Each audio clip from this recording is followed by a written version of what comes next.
Bila kamu menulis, apa yang kamu dapat? Begitulah tanya orang ketika saya mula-mula menulis di blog satu ketika dahulu. Dan adalah suara yang memperlekehkan dengan bagi tahu, apa yang kamu tulis panjang-panjang ni tiada orang baca. Pada waktu itu saya menulis sebagai nota agama kepada diri, dan saya dapati ada orang baca, ada orang komen, ada orang copy. Dan bila saya perasan dah ramai orang baca, maka saya telah tulis cantik lah, supaya orang yang copy tu tak faham. Maka tidak ada lagi singkatan yang YG ke apa-apa singkatan lah. Saya tulis dengan menggunakan bahasa penuh. Dan akhirnya tulisan saya menjadi viral dan sampai satu masa dilamar oleh syarikat buku seperti Karang Craft, PTS, Tarbiyah Sentap, Right and Brave, Dubuk,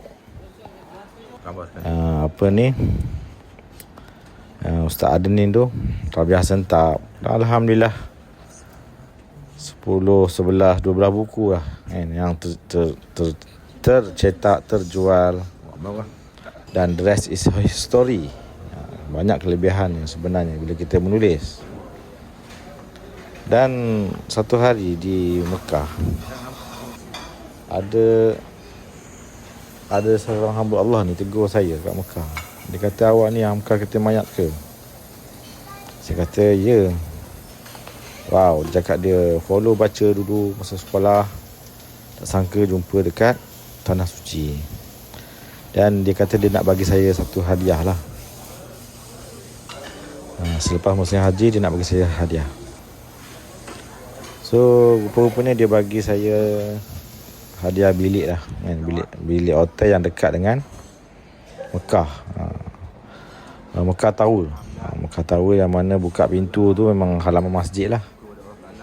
Inilah sedikit sebanyak video yang saya ambil sewaktu lepak di Mekah Tower. Bermakna, long story short, apa saya nak share adalah, kalau kita buat satu benda yang positif, yang baik, menulis kan, benda baik, kita teruskanlah menulis. Walaupun ada orang yang nak mengeji, nak mencaci, kita teruskan. Sebab kita bukan menulis untuk manusia, kita menulis kerana Allah. Dan salah satu ibadah, bagi saya lah ibadah, bila kita berlama-lama di masjid, kita boleh pecahkan kepada dakwah. Kita boleh dakwah orang kiri kanan, dakwah dengan akhlak, dakwah dengan munakahat, muamalat, muasyarat. Kita juga boleh membaca Al-Quran, solat-solat sunat, doa, zikir. Dan masa lapang lagi, kita boleh menulis. Inilah salah satu tips macam mana saya lah boleh berlama-lama di masjid. Kita boleh menulis sambil beriktikaf. Menulis sambil beriktikaf. Alhamdulillah. Dan saya selalu niat lah, apa yang saya tulis ni semoga memberi kebaikan kepada diri saya dan kepada orang yang membacanya. Sebab ilmu ni kalau kita tak tulis, tak sampaikan, dia akan ada satu waktu kita syok sendiri sebenarnya. Kerana kita kadang-kadang syaitan dia kata jangan tulis, nanti kamu tulis benda salah, orang ikut kamu berdosa. Maka kita pun meninggalkan amalan menulis tu. Padahal sebenarnya kita tulis je, betul atau salah kita tulis. Tapi kita bukalah ruang untuk orang komen, tegur. Yang mana kalau tulisan kita tu betul, maka alhamdulillah orang lain boleh manfaat. Dan kalau tulisan kita salah, orang lain boleh tegur kita. Maka tidaklah kita mati dalam keadaan salah. Faham tak?